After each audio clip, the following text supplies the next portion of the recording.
Halo, assalamualaikum. Saya akan menampilkan sebuah video animasi tentang 5 tips agar tetap produktif meskipun di rumah aja di tengah pandemi COVID-19. Selamat menonton. Virus corona atau COVID-19 adalah virus yang menyerang sistem pernafasan. Virus ini bisa menyerang siapa saja, baik lansia, dewasa, atau anak-anak. Kita masih berada di tengah pandemi.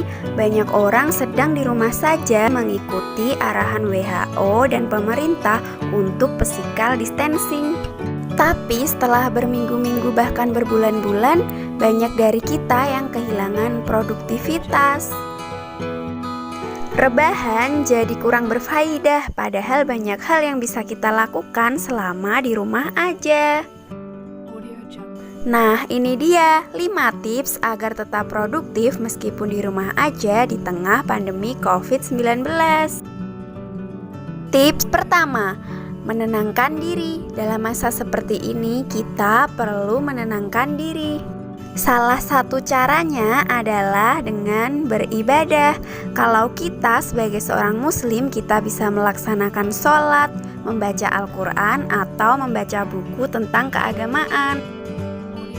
Tips yang kedua adalah mengupgrade wawasan. Kita bisa mengikuti kelas daring, mengikuti webinar, atau membaca buku, atau aktivitas lain yang membantu kita tetap mengasah otak meskipun di rumah aja.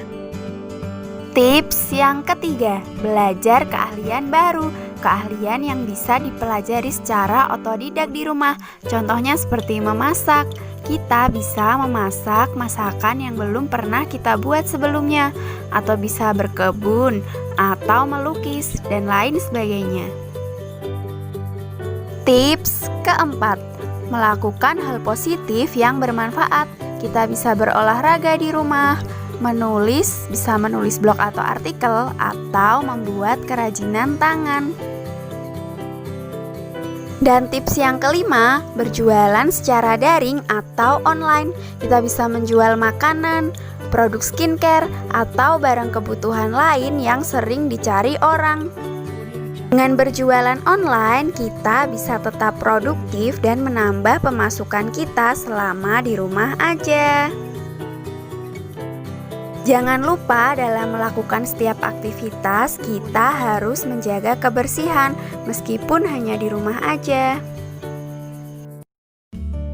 Nah, itu dia 5 tips agar tetap produktif meskipun di rumah aja di tengah pandemi COVID-19. Terima kasih sudah menonton video ini. Tunggu video selanjutnya ya, semoga bermanfaat. Wassalamualaikum.